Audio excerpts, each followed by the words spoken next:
In today's video I'll show you how to update your Nintendo Switch 2. Let's get into the method. On the Switch 2 home screen, head to the System Settings app, and then scroll down until you are in the section called System.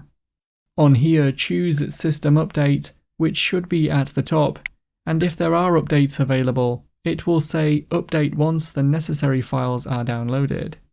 Choose this, then read the message and confirm if you're happy for the console to restart to install the update. Allow this to complete, and for the console to restart.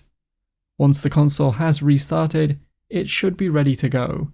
If there weren't any updates, it will say you are already up to date.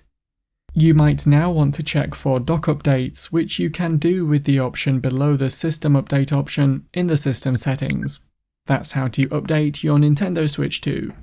If you found the video helpful, remember to leave a like, and feel free to subscribe for more. Check out the videos coming up right now, you might find these helpful too.